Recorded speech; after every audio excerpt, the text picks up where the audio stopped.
you, Sister Ranjan. She quickly gave introduction to our respected guest speaker and moderator, but I'd like to paraphrase a bit. Yeah, Didi Nirmala is a senior Raja Yoga meditation teacher and regional coordinator for the Brahma Kumaris in the Asia Pacific region since 1979. She's also the director of Academy for a Better World campus, which hosts spiritual education programs such as the International Peace of Mind Retreat, hosted annually since 1997. She's a trustee of the World Renewal Spiritual Trust at the Brahma Kumaris Spiritual Headquarters, Mount Abu, India. And yes, our very own moderator, Sister Philippa, is a senior journalist and a radio presenter. Having worked for BBC Radio in the UK for many, many years, she is now the coordinator of a national project, 100 Women of Spirit, which recognizes the spiritual contribution to society made by women. She's an ardent interfaith minister and has studied Raja Yoga meditation with Brahma Kumaris for almost 40 years. Now, without any delay, moving ahead, we'll begin with the dialogue, and there will be an opportunity at the end of the session to ask questions via chat box. Now, yes, over to you, Nirmala Didi and Philippa. The floor is all yours. We'll have dialogue for next 45 minutes, and then question answer and meditation experience. Thank you. Thank you so much, Lena, and thank you to the whole family in Dallas, the Brahma Kumaris family in Dallas, for welcoming me again to the next in your series on purity. And I have to say that this episode is a particular treat, not just for all of you, but also for me to welcome Didi Nirmala, as Lena said, one of our very most senior and respected Raja Yoga practitioners. Didi, a very warm welcome to the program, and thanks so much for being with us and for giving us your time. We really appreciate it. Thanks, Philippa. Now, I think one of the things that wasn't mentioned in your introduction, but feels of particular importance to us here in the UK, where we are celebrating 50 years since the Brahma Kumaris had a centre outside of India. I think London was the first place where a centre was established, and you have the honour of being the first person who came. And I wonder if you could share with us what your thought was at that time, and whether you had a vision of what it could grow into that was anything near what it has actually become 50 years later. When I came to London from India, first it was cultural shock, because India respects that purity a lot, especially not to publicly express love. Whereas in UK, it was publicly expressed. Second thing, I was very busy in India, doing my practice as well as running center, where I had nearly 50 students in 71. So to start everything from scratch, it was difficult. And in those days, UK was very racially discriminating. And Indian wanting apartment was very difficult. Jayanti Ben, when she used to talk to landlord, they'll say, come and inspect, because her voice on the phone was very British. But when they saw Indian body in sari, they'll say, no, our flat has gone.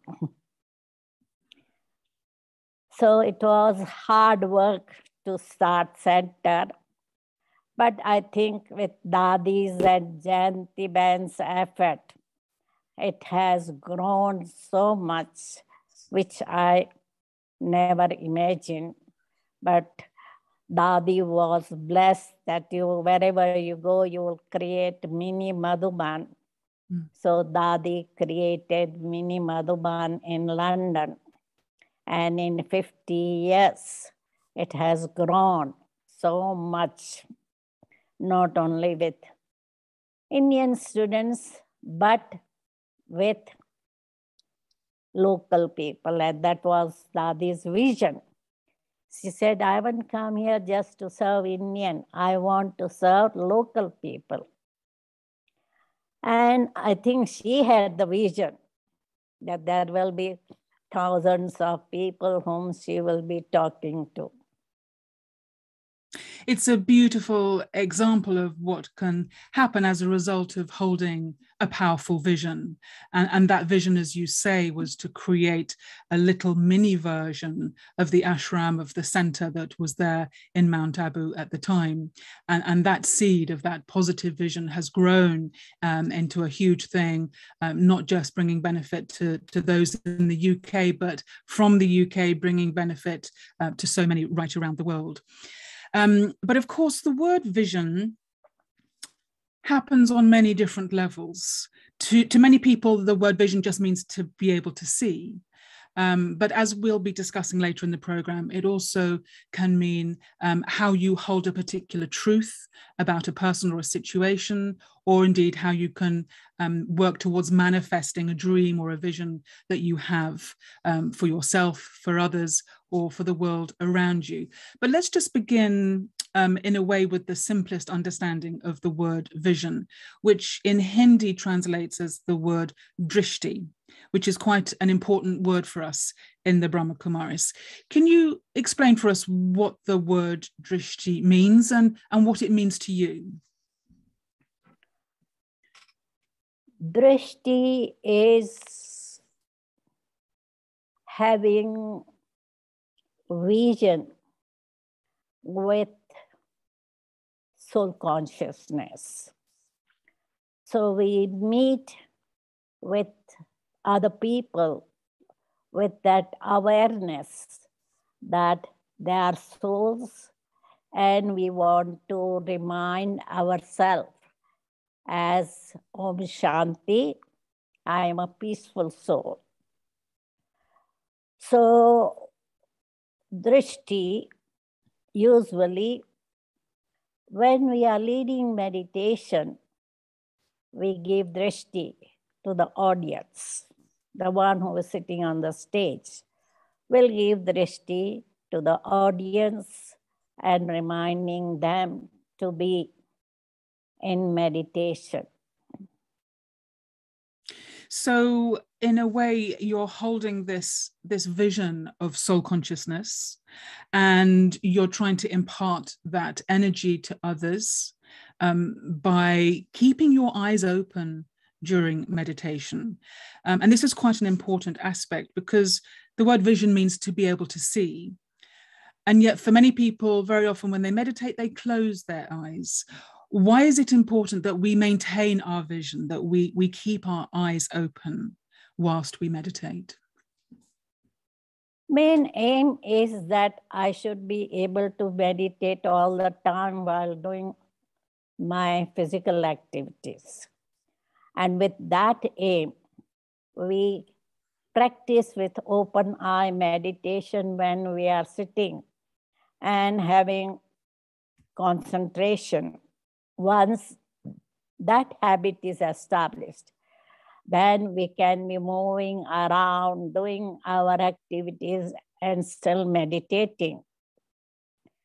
And what I find is with eyes open, we are not only able to see other people, but we are transmitting vibration of peace through our drishti.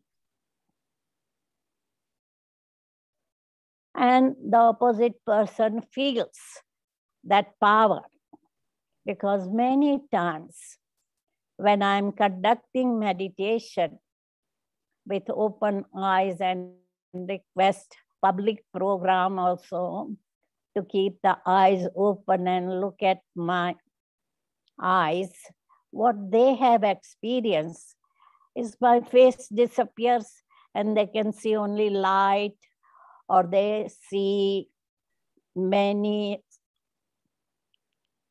different slides of my birth or their birth. Because they said in 5 minutes I could see like 60 slides passing through. So sometimes they have vision of Christ, sometimes they have vision of someone, or sometimes just light or halo around my face. So there is that experience also with open eye. It's very interesting because we say that the eyes are the window to the soul, that we have this third eye, we call it an eye. And there is this understanding that we have an ability to see the non-physical. So the physical eyes are seeing the physical, and yet with our third eye or with our non-physical eyes, we can somehow develop another faculty of seeing. Now, you're a doctor, a medical person, and I think a lot of doctors would perhaps struggle with this notion because they believe that if you are the body, then it's the physical organs that are doing everything. And yet someone on a spiritual path understands that we have this metaphysical ability to see with the inner eye. Can you explain what you understand to be going on when we see with the inner eye? How does that function? Inner eye is seeing invisible thing. That is, inner eye is seeing Almighty, who is just a point of light. So rather than seeing human beings, the inner eye is able to see the soul within, the point of light in the forehead, and Supreme Being, which is also a point of light. So there is that communication without words.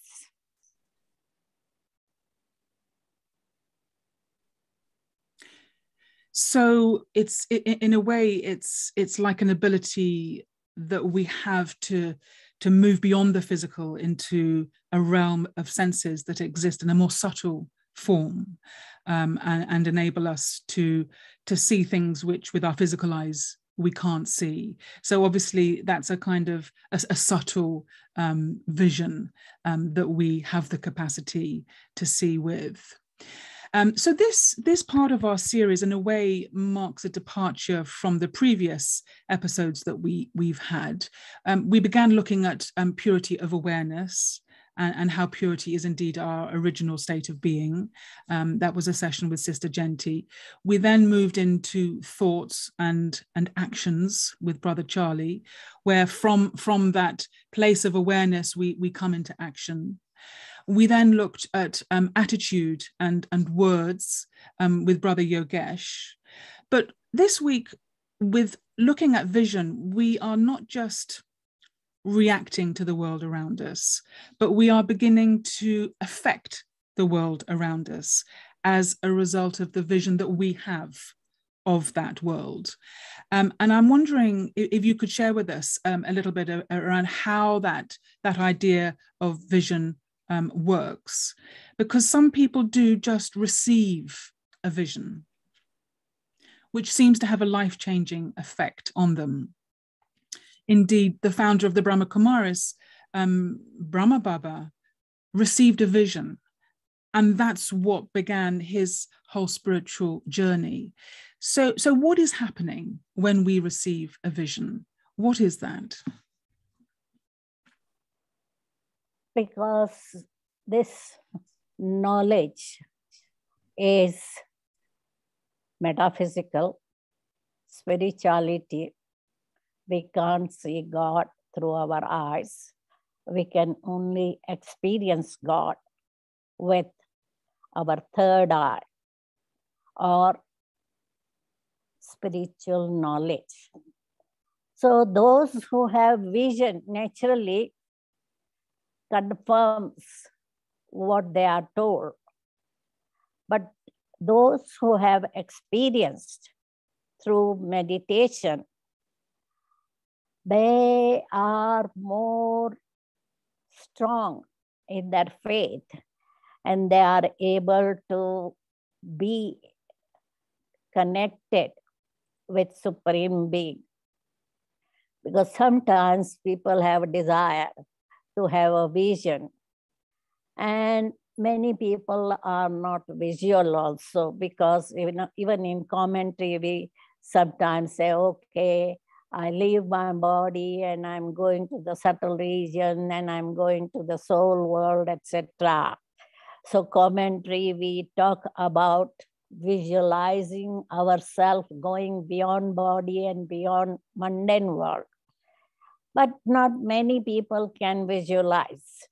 But the experience we get is really matters, and it confirms our faith. And is there, if you have a desire to have a vision, and people hear the stories of those who have had a vision, and it does become a desire for them, is there anything you can do to make that come to you? Is it a result of good action, of good karma, or is it something that just happens with no control over when and how it happens? It is a gift from God. It's not making effort in any direction that one can have vision, because many people have desire, but not everybody has vision. Some people are gifted, and without any effort, they have vision, or they go into trance also. And they are able to communicate with God with subtle language. So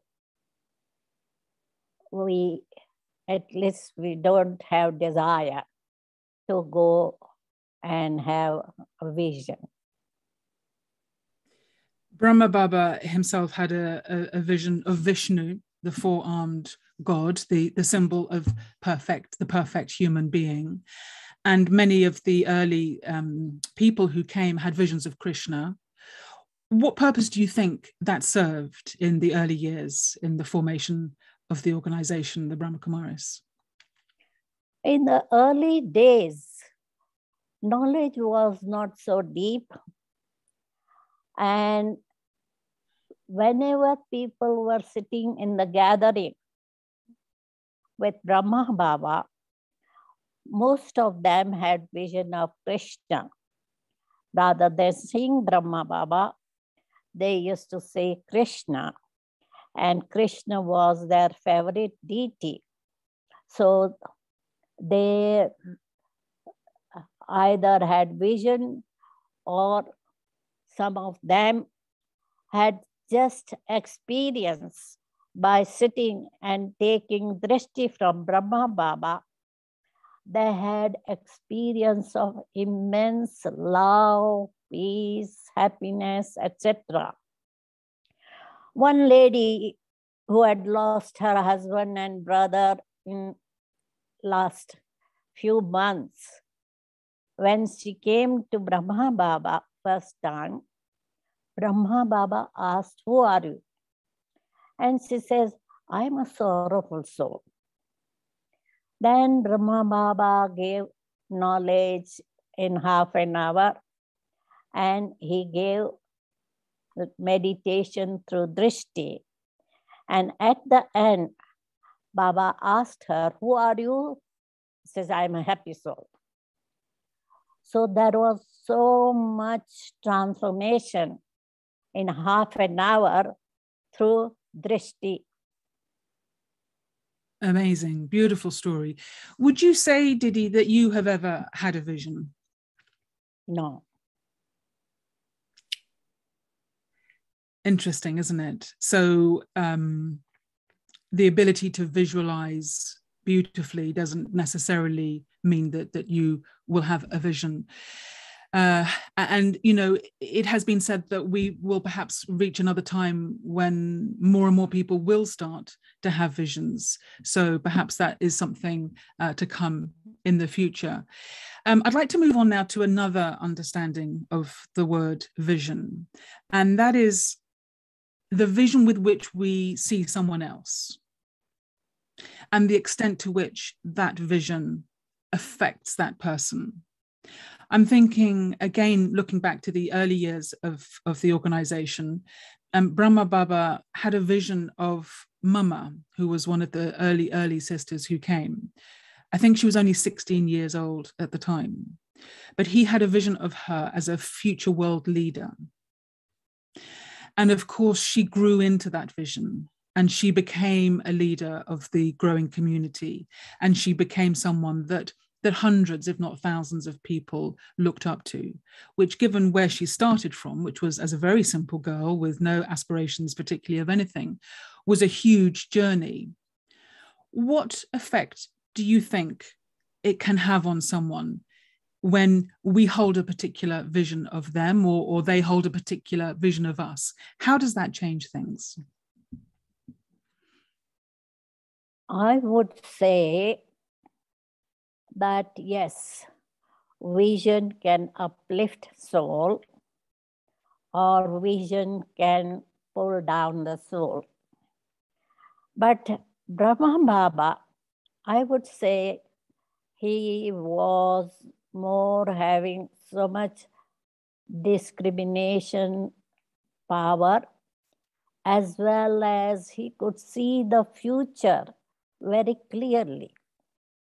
So he could see the potential in Mama, because laukically also Mama was beautiful, good singer, good student also.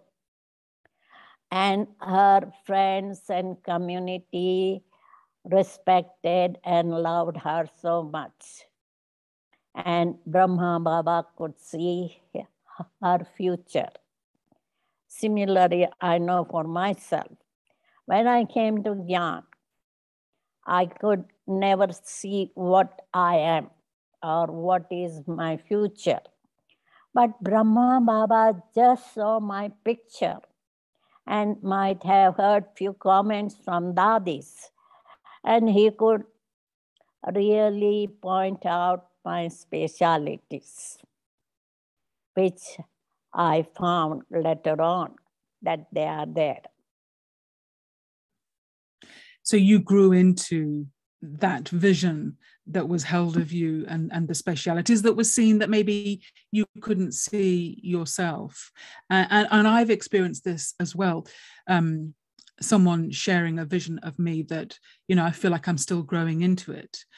But it helps you hold a positive thought that you might not have held otherwise.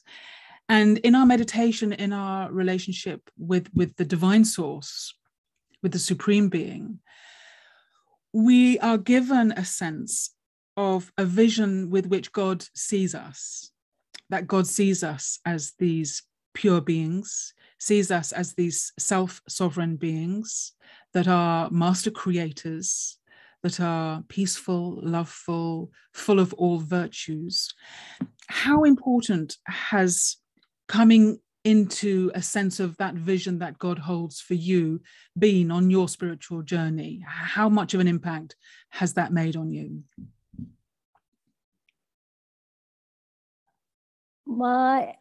As I said, I realize what potential I have, and I realize how potentially I had those qualities even before Gyan, not realizing that they are there. And so Baba's vision helped me to have faith in myself and got courage in me to travel along everywhere, keeping Baba as my companion because I traveled many countries by myself where there were no centers, no BKs, nothing.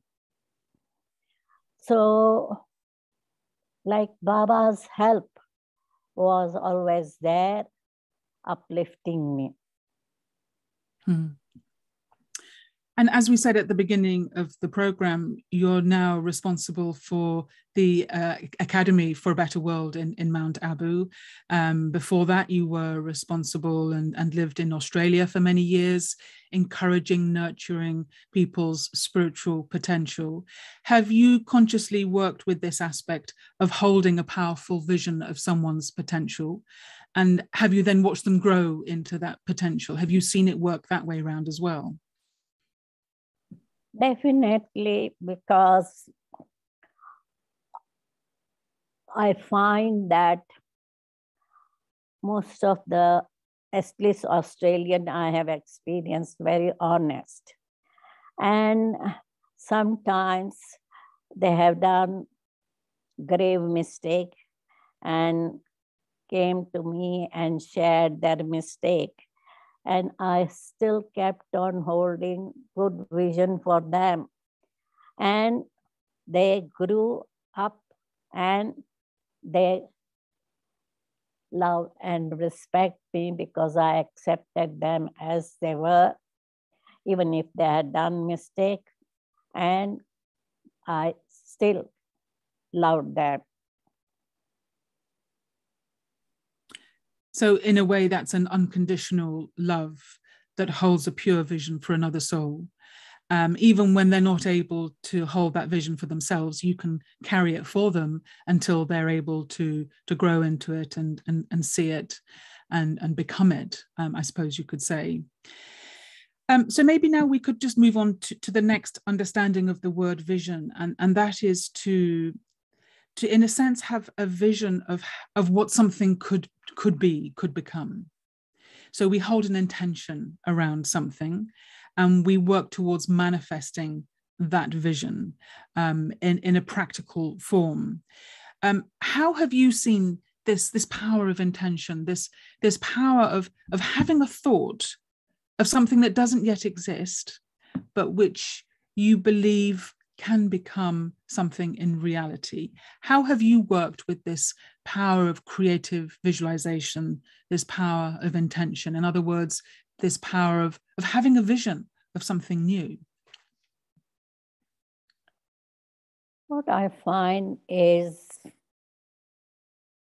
having the vision that we have to create a pure world with peace, prosperity, and happiness has helped me or all Brahmins to move on and keep that pure vision. Because before understanding, knowledge, and meditation, the vision was quite impure. We were body conscious and we were attracted by many things, and we were tempted to buy some things that we didn't need. So there was that sort of a vision, because when I see something physically, if you see nice food, you are tempted to eat it, even if you are full. Or if you see nice dress, you have plenty of dress, still you are tempted to buy it. If you have money in your pocket, you go and buy it. So there was that, we call it body conscious vision, which led us to waste our time, money, energy, etc. But now, with that vision that I want to become angel or divine being and help in establishing new heavenly world, we are able to change our vision for ourselves and help others also. So there is definitely an extent to which the vision that I'm holding will not only change me, but also affect those around me and potentially affect the world as well. I've recently come back from the COP26 event in Glasgow, where there were hundreds of thousands of protesters who are holding a vision of us living in a world where we don't destroy the planet. And they're very clear on their vision. And there is a saying that without a vision, the people perish. So the importance of hope, in a sense, that it's possible to bring about effect. Can you share with us the vision that the Brahmakumaris hold for the future and the extent to which that can give us hope at this very dark and difficult time? What happens, our vibration can influence animals, plants, everything. And main aim of Brahmakumaris is to purify oneself. And once I purify myself, I'll be able to change not only people around me, but animals and plants. And that's what our experience is. A pet dog will follow master. If the master is happy, friendly with everybody, the dog will be also happy, friendly, and move around with master. And biologists also say that wherever people are peaceful, the plants grow fast. So by having that positive vision and changing myself, the slogan is, if I change, world will change. And that's what we try to have, positive vision and pure vibration, which will definitely help the planet. It's very interesting. So it's this idea of our interconnection, that if one part changes, then that affects the whole, because on a subtle level, we influence each other. We are all interconnected, which is why you should never feel despondent that, you know, what can I as one individual do to make a difference? Because by you making a change, it will affect the whole at some level. So how do we understand then this notion of purity of vision? What do we mean by purity of vision? And how does introducing this quality of purity change our understanding of vision?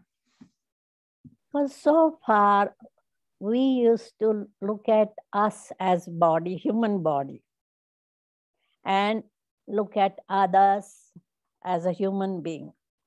And that's why we are either attracted by some people or we dislike some people. Material things also, we used to be attracted by material things, beautiful cars and motorbike and whatever material things, we were attracted by them because we were so much at the mundane level and looking at material things and human beings. So we either used to like them or dislike them, attracted by them or hate them. So we had fluctuating mind.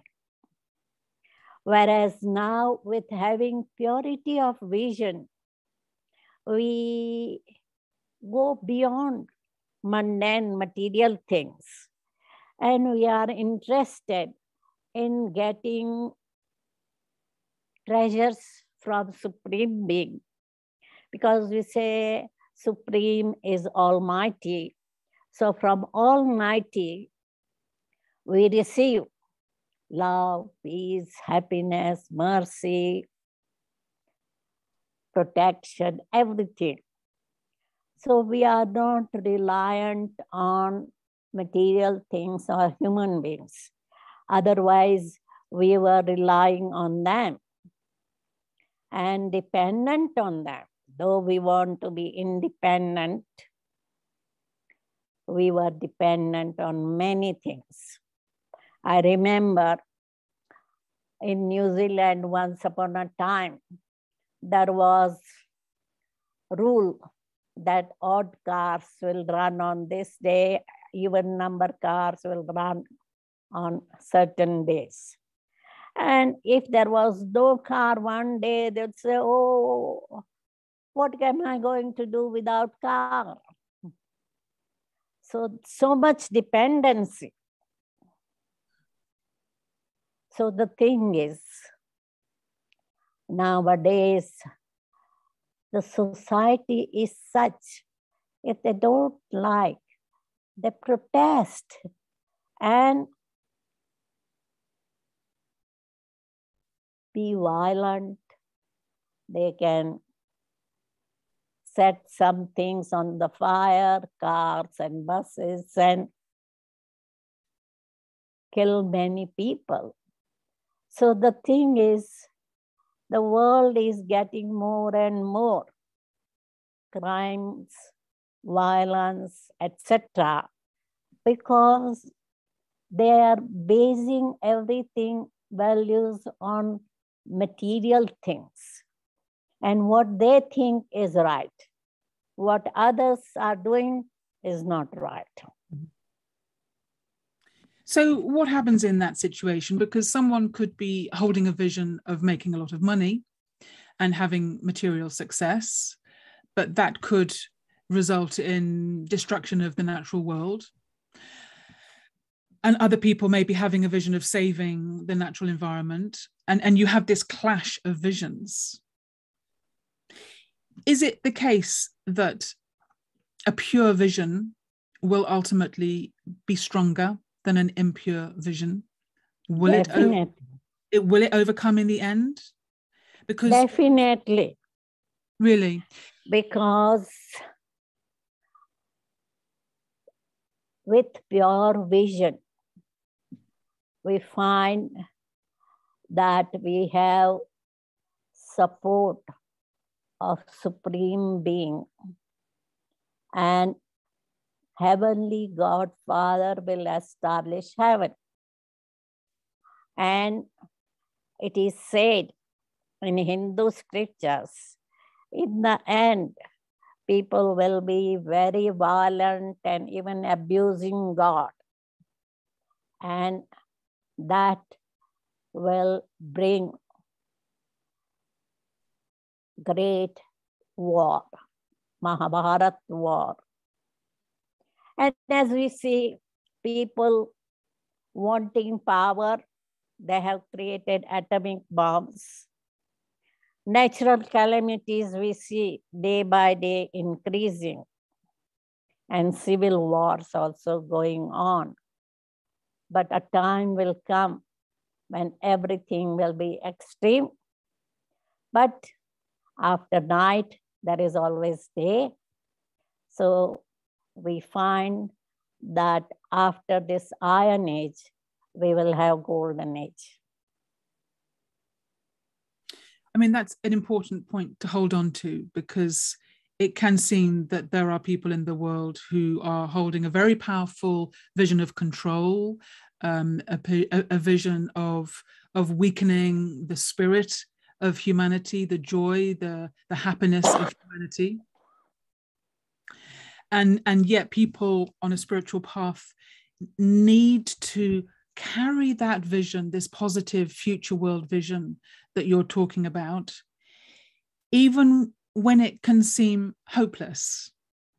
I'm wondering, do you ever lose hope that your pure vision will manifest?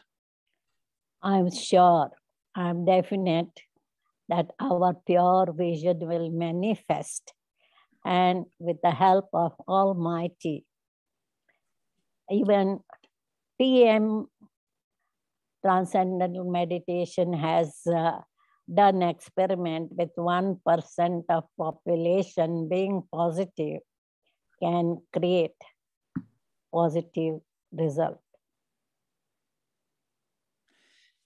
So the power of intention, the power of a vision ultimately affecting the world around us. I'm wondering to what extent you think altruism is important, that if you're holding a vision of hope, a pure positive vision, that there is a sense in which it's a generous thought, it's a good wish for others, for humanity as a whole. Because a lot of people may be good at holding a pure vision, but it's in order to bring benefit to themselves, to bring benefit to their family. And that by definition makes it into something of the ego. Could you say something about altruism and how that makes a vision more powerful? The thing is, spirituality teaches us altruism. Be generous. We don't live for ourselves, but we want to bring benefit to the whole mankind. So at the moment, we are very simple, dressed in white, and not much bank balance. But our good wishes and pure feelings and benevolent feelings, we want to bring benefit to the whole world, not to only oneself.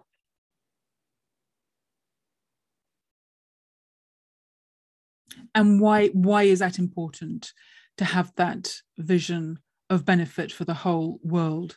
Because some people might feel, well, let me at least start with myself, start with my family. And then when my family and friends are okay, maybe I can extend it out to others and to the world. But you're saying is no, begin with a vision for the world. And maybe by doing that, you will yourself be benefited. Does it happen like that? Charity begins at home. So if they start with themselves and their family and their society and ultimately for the world, it's fine. But most of us have that aim, not to bring benefit on a monetary level or possessions. We want to bring benefit through knowledge, love, peace, happiness, mercy, etc. So by sharing our knowledge, peace, love, mercy, happiness with others, it's not going to reduce. It's going to increase. If I help somebody with few words, sweetness, and solace to them, then I will get blessing from them. So the thing is, we believe in sharing with others and we'll receive automatically. So if you share something that you have with others, then somehow that flows back to you and you benefit from that act of charity as well. I'm wondering as well about the balance between holding a pure vision and actually doing something physically to work towards that vision. Because some people listening to this may think, well, maybe I need to just, go and live an ashram life and sit in meditation all day and hold this pure, beautiful vision for myself and for the world. And that will fix it. That will change the world. Is that enough on its own? Or do we have to also come into action? And if so, what is the balance then of having a vision and putting physical actions into place to work towards that vision? We believe in having thoughts, words, and action the same. Because just having meditation in an ashram will not help the world. We have to first share our knowledge with them and do some action also for them. Because we go around and organize some lectures, exhibitions, fairs, etc., so that people are aware of Brahma Kumari's knowledge and meditation, and they try themselves, because they have to learn and change themselves, change their vision, change their attitude, everything. So we need a balance of the two. Thoughts together. and action. So it's head, heart, and hands. Your head needs to be holding the right vision, your heart needs to be in the right place, and your hands need to do the work of making it happen. So there is that alignment. So we've set out a vision of this future world scenario that you've shared with us, that the Brahma Kumaris hold. And we know where we are now. How do we get from where we are now to the realization of that vision? What is the mechanism along the way that will make that become a reality? More people start meditating, because our aim is to share knowledge and meditation with everybody. And more we have powerful, our stage is powerful, we can share that vibration. And what will happen that in the end, people will realize that these are the people who can help us or give us love or peace or happiness that they need. So they will come to Brahma Kumaris and they will have that vision, or their desire will be fulfilled. So main thing, our effort is to be powerful in remembrance and empower ourselves so that we are able to share with others. Is there also a little secret in which, if you live your life as if it were already here, the more beautiful world that our heart desires and knows is possible, that if we somehow align ourselves to that vision and live that vision in our lives now, that somehow that makes it more of a reality? I find that whoever visits our center, or whenever they come here in Gyan Sarovar, their first thought is, oh, this is heaven on earth. That's how they commented. And they see that people are so loving, hardworking, and still never complaining or showing tiredness. And they are ever ready to help them wherever they are or whatever they want. I remember some of the visitors coming to Mount Abu for the first time. They shared that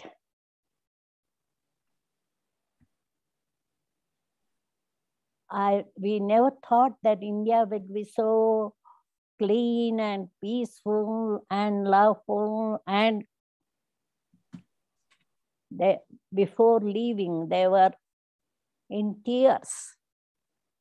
And especially Czechoslovakia people who were at that time in a communist country, and people came here, they said, please pray God to save us.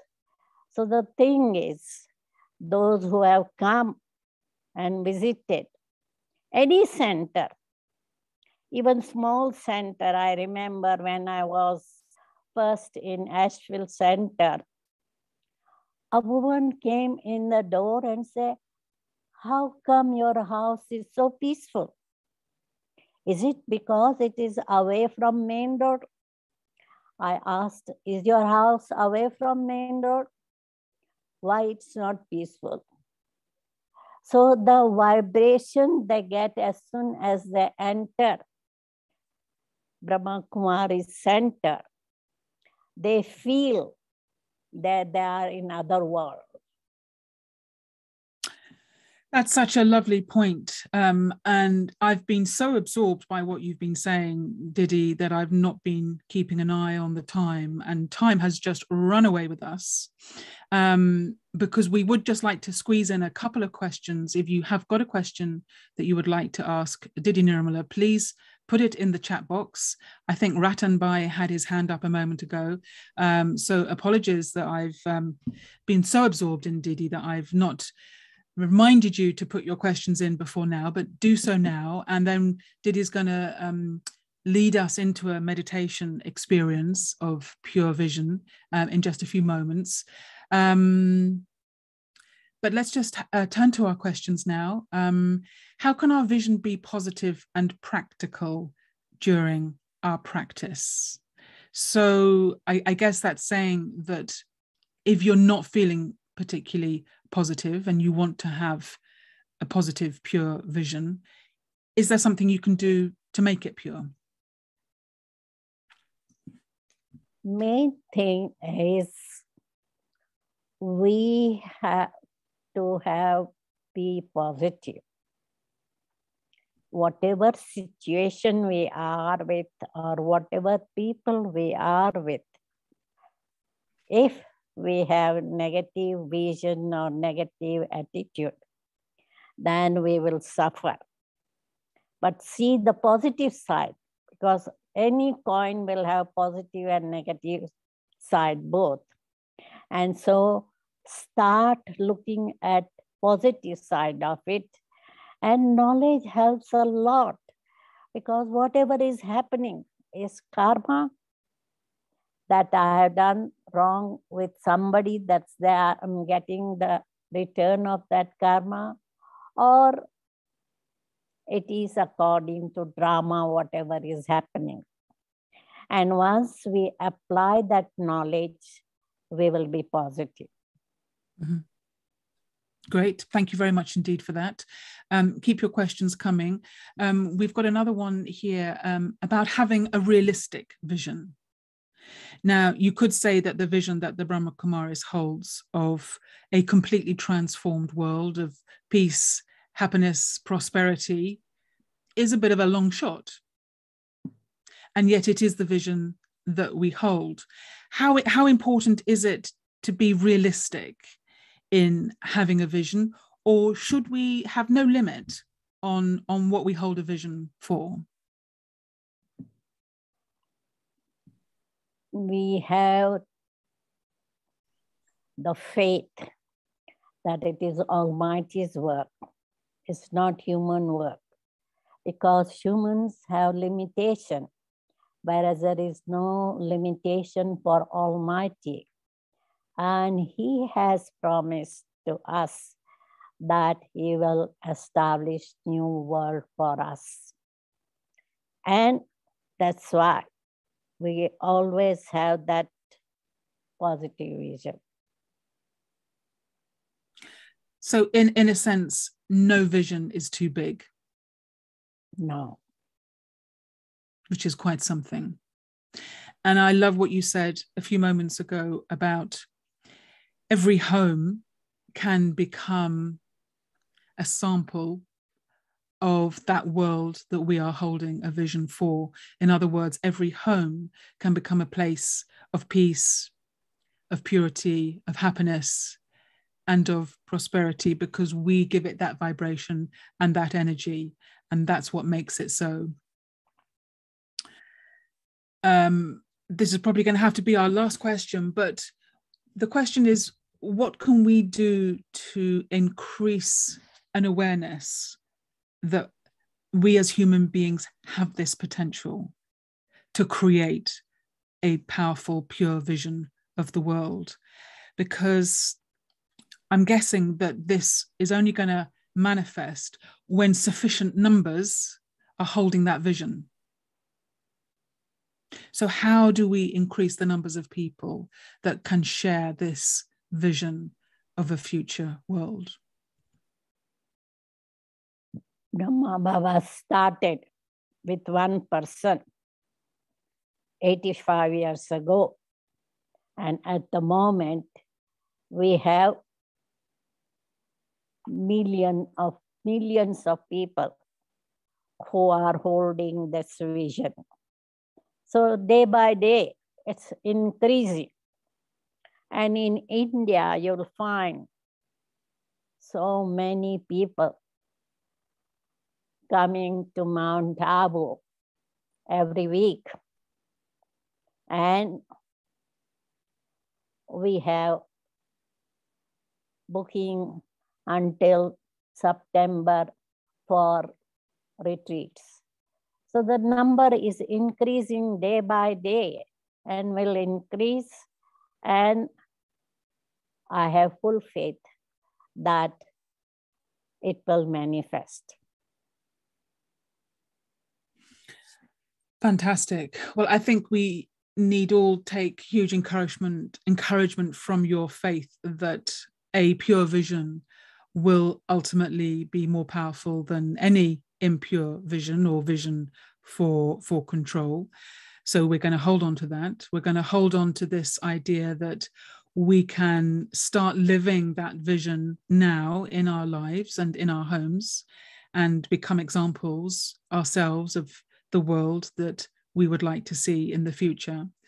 And that the more we can purify and be altruistic in wanting to bring benefit to the whole of humanity, then the more quickly it will become a reality. I'm afraid time has beaten us, Didi. I could sit here for the rest of my day, and I don't know about anyone else, but it's been absolutely fascinating to share and really go into the depths of this idea of vision and the importance of vision.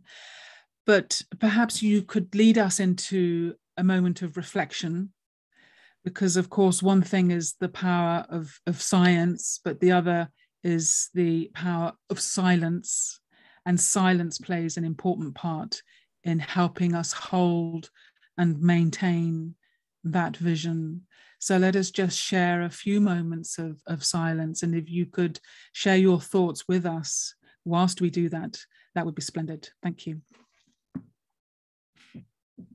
Om Shanti. Let us go beyond this material world. Remind ourselves, I am a peaceful, pure, happy soul.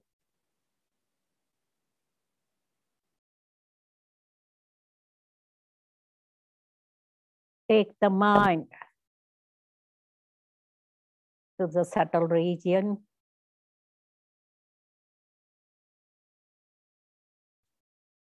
The land of movement, no sound.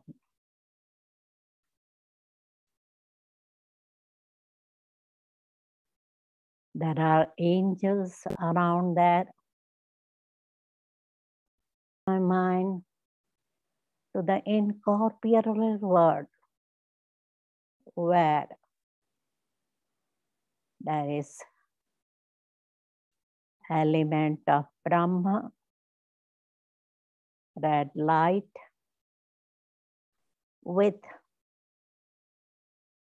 souls like stars. It's such a peaceful world. And I can see very bright star, the Supreme Being,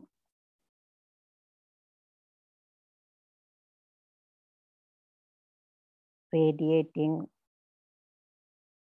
peace, happiness, love.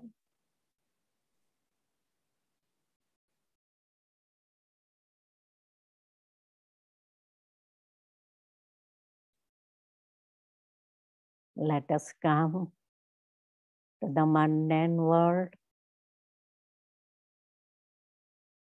of human beings and be active in our